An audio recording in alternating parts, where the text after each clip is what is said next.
तो चलिए जान लेते हैं देश और दुनिया की तमाम बड़ी खबरों को सिर्फ 10 मिनट में। पर अभी तक आपने इस वीडियो को लाइक नहीं किया हो तो लाइक कर दीजिएगा और चैनल को भी सब्सक्राइब कर दीजिएगा।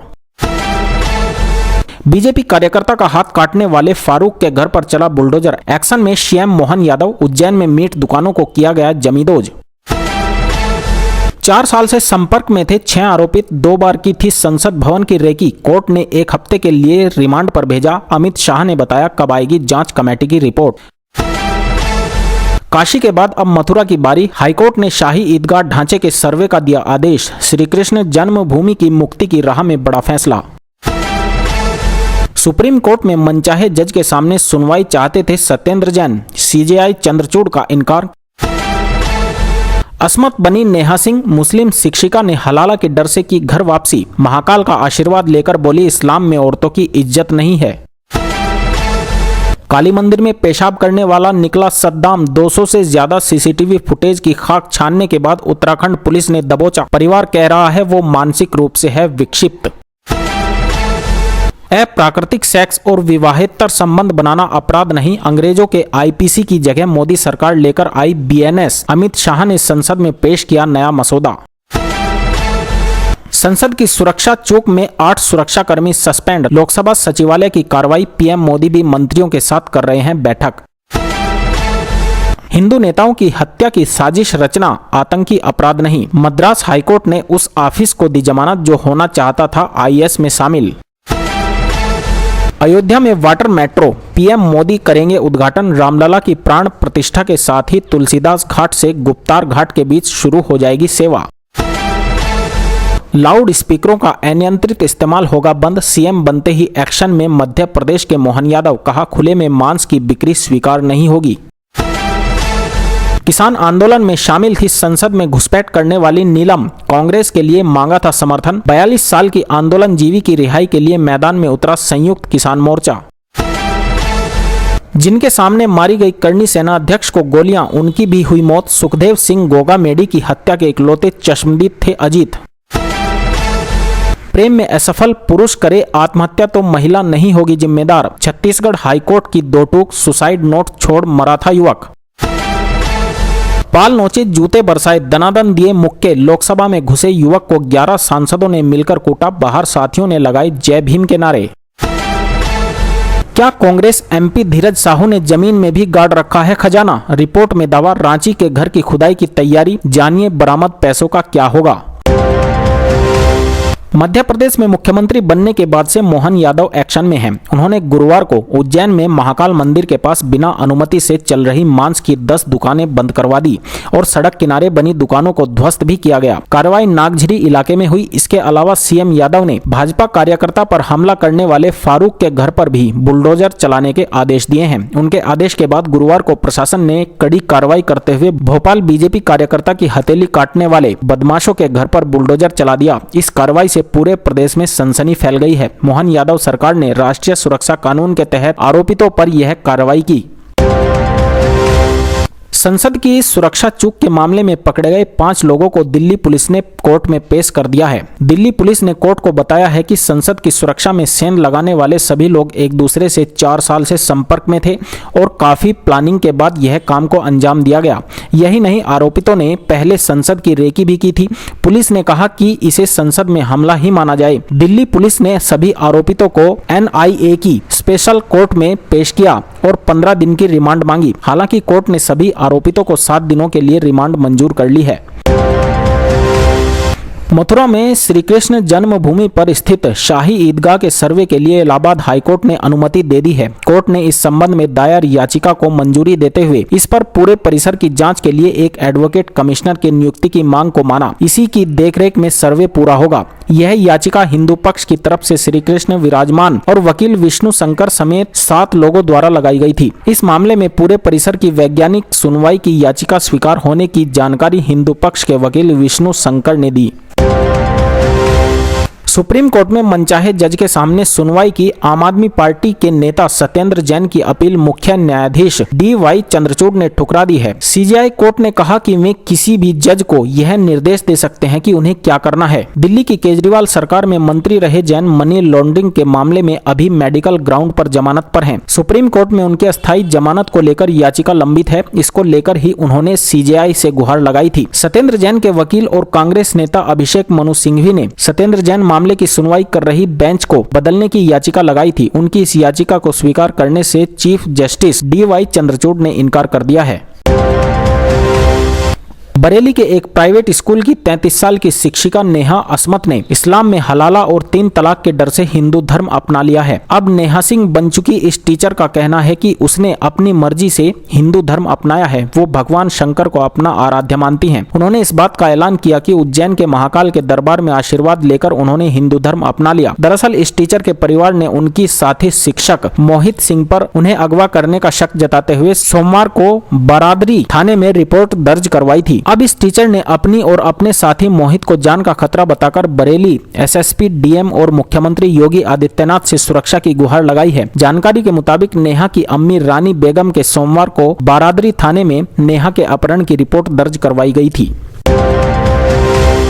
उत्तराखंड की राजधानी देहरादून के हर्रावाला मां काली मंदिर में पेशाब कर उसे अपवित्र करने और वहां तोड़फोड़ करने वाले आरोपी सद्दाम को पुलिस ने गिरफ्तार कर लिया है। पुलिस ने उसकी तलाश में 200 से अधिक CCTV फुटेज छानी, तब कहीं जाकर आरोपित पकड़ में आया। पुलिस ने उसे दर्ज मुकदमे के आधार पर बुधवार को अदालत में पेश कर जेल भेज दिया है। पुलिस के मुताबिक पटेल इलाके के मेहुवाला नया नगर का रहने वाला आरोपित सद्दाम आरिफ अली का बेटा है। परिवार द्वारा उसके बारे में बताया जा रहा है कि वो मानसिक रूप से अस्वस्थ है। केंद्रीय गृह मंत्री अमित शाह ने संशोधन के बाद भारतीय न्याय संहिता यानी BNS का नया मसौदा मंगलवार को संसद में पेश किया। लोकसभा में पेश किए गए BNS विधेयक 2023 के नए संस्करण में संसदीय समिति की सिफारिशों की अनदेखी करते हुए अप्राकृतिक यौन संबंध बनाने और भय विचार को अपराध की श्रेणी में नहीं रखा गया है। दरअसल BNS ब्रिटिश युग के भारतीय दंड संहिता IPC को बदलने के लिए प्रस्तावित है। इस मामले में सरकार ने संसदीय पैनल की सिफारिशों के बावजूद BNS विधेयक से धारा 377 और धारा 497 को बाहर रखने का फैसला लिया है। धारा 377 प्रकृति के खिलाफ जाकर यौन संबंध बनाने तो धारा 497 भय विचार से जुड़ी है। इन दोनों धाराओं को सुप्रीम कोर्ट पहले ही खारिज कर चुकी है। संसद में चल रहे शीतकालीन सत्र के दौरान हुई सुरक्षा चूक में लोकसभा सचिवालय ने बड़ी कार्रवाई करते हुए सुरक्षा टीम से जुड़े 8 सुरक्षा कर्मियों को सस्पेंड कर दिया है। सामने आई जानकारी के अनुसार जिन्हें सस्पेंड किया गया है वह सब लोकसभा सचिवालय के सिक्योरिटी स्टाफ हैं। क्या हिंदू नेताओं की टारगेट किलिंग की साजिश रचना आतंकवादी घटना में आ सकता है या नहीं, ये सवाल उठाया मद्रास हाईकोर्ट ने। कोर्ट ने आसिफ मुस्तहीन नाम के शख्स की जमानत को मंजूर करते हुए यह प्रश्न किया। कोर्ट ने इसे बहस का मुद्दा बनाया कि हिंदू नेताओं की हत्या की साजिश आतंकी कृत्य में होगा या नहीं। जस्टिस SS सुंदर और सुंदर मोहन की खंडपीठ ने इस दौरान यह तो माना कि आसिफ हिंदू नेताओं पर हमला करने की साजिश कर रहा था, लेकिन इस बात से राजी नहीं हुए कि इस साजिश को आतंकी कृत्य की श्रेणी में रखा जा सकता है। अयोध्या में वाटर मेट्रो सेवा शुरू होने जा रही है। प्रधानमंत्री नरेंद्र मोदी 22 जनवरी 2024 को इस सेवा का उद्घाटन कर सकते हैं। इसी दिन अयोध्या में रामलला के भव्य मंदिर में भगवान राम के बाल स्वरूप की प्राण प्रतिष्ठा की जाएगी। इस खास वाटर मेट्रो सेवा के लिए 2 बड़ी बोट का इस्तेमाल किया जाएगा। दोनों बोट कोचीन शिपयार्ड से बनाकर अयोध्या पहुंच चुकी हैं। ये उत्तर प्रदेश में पहली वाटर मेट्रो सेवा होगी। मध्य प्रदेश के मुख्यमंत्री मोहन यादव ने बुधवार को धार्मिक और सार्वजनिक स्थानों पर लाउड स्पीकर के उपयोग पर प्रतिबंध लगाने का आदेश दे दिया है। इस आदेश के तहत धार्मिक स्थलों और सार्वजनिक स्थानों पर लाउड स्पीकर का उपयोग केवल अनुमति के बाद ही किया जा सकता है। मध्य प्रदेश के मुख्यमंत्री पद की शपथ लेने के बाद अपने पहले बड़े फैसले के तहत उनका आदेश जारी किया गया। यही नहीं, खुले में मांस की बिक्री पर भी रोक लगाने का आदेश जारी कर दिया गया है।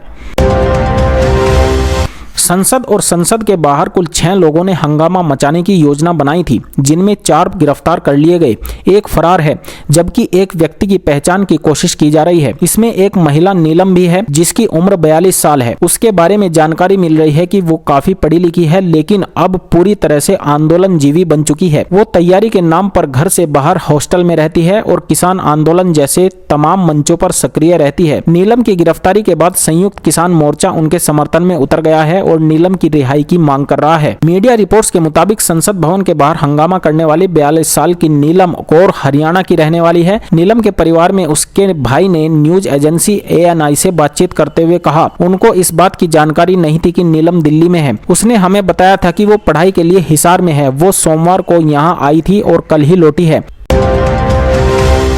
राजस्थान के बहुचर्चित सुखदेव सिंह गोगामड़ी हत्याकांड के चश्मदीद अजीत सिंह राजावत की इलाज के दौरान मौत हो गई है। 5 दिसंबर 2023 को शूटरों ने उन्हें तब गोलियां मारी थी जब वे सुखदेव सिंह को बचाने का प्रयास कर रहे थे। हमले के बाद से वे जयपुर के एक अस्पताल के ICU वार्ड में भर्ती थे। अजीत ने अंतिम सांस बुधवार यानी 13 दिसंबर को ली। अजीत की मौत के बाद अस्पताल के बाहर जुटे राजपूत समाज के लोगों ने उनके परिजनों के लिए मुआवजे की मांग की है। प्रेम संबंध नाकाम रहने पर यदि कोई आत्महत्या करता है तो इसके लिए उसकी प्रेमिका को जिम्मेदार नहीं माना जा सकता है। छत्तीसगढ़ हाईकोर्ट ने 7 दिसंबर 2023 को दिए गए एक फैसले में यह टिप्पणी की है। हाईकोर्ट ने इस मामले में 24 साल की महिला और उसके भाई के खिलाफ आत्महत्या के लिए उकसाने का केस रद्द कर दिया। मीडिया रिपोर्ट्स के मुताबिक इस मामले की सुनवाई न्यायमूर्ति पार्थ पीतम साहू की अदालत में हुई। मामला राजनांद गाँव का है। 23 जनवरी 2023 को एक युवक ने अपने घर में आत्महत्या कर ली थी। तलाशी के दौरान मृतक के पास से एक सुसाइड नोट मिला था। उसमें युवक ने लिखा था कि उसका लगभग 8 वर्ष से एक लड़की से प्रेम संबंध था, लेकिन लड़की ने उससे अपने रिश्ते तोड़कर किसी और लड़के से शादी कर ली। संसद भवन में बुधवार को लोकसभा सदन में 2 लोग गैलरी से कूद गए। उन्होंने अपने हाथों में रंग बिरंगे धुएं छोड़ने वाला कनस्तर रखा हुआ था। इस दौरान पूरे सदन में धुआं फैल गया। इसका एक वीडियो सामने आया है, जिसमें सदन में कूदे युवक की कई सांसद मिलकर धुनाई कर रहे हैं। सांसदों ने उसे पकड़ लिया और फिर उसकी जमकर पिटाई की। किसी ने बाल नोचे तो किसी ने मुक्के मारे तो किसी ने जूते बरसाए। कांग्रेस सांसद धीरज साहू से जुड़ी ठिकानों से कैश और गोल्ड का जखीरा मिलने के बाद अब उनका रांची का घर आयकर विभाग की रडार पर है। साथ ही इस मामले में अब प्रवर्तन निदेशालय यानी कि ED की एंट्री के भी कयास लगाए जा रहे हैं। रिपोर्ट के अनुसार ED मनी लॉन्ड्रिंग के एंगल से पूरे मामले की पड़ताल कर सकती है। वहीं आज तक की रिपोर्ट के अनुसार अब साहू के रांची के रेडियम रोड में स्थित घर की आयकर विभाग तलाशी ले रही है। इस घर की खुदाई भी हो सकती है, क्योंकि इतनी बड़ी बरामदगी के बाद संदेह जताया जा रहा है कि साहू ने इससे भी बड़ा खजाना छिपा रखा होगा।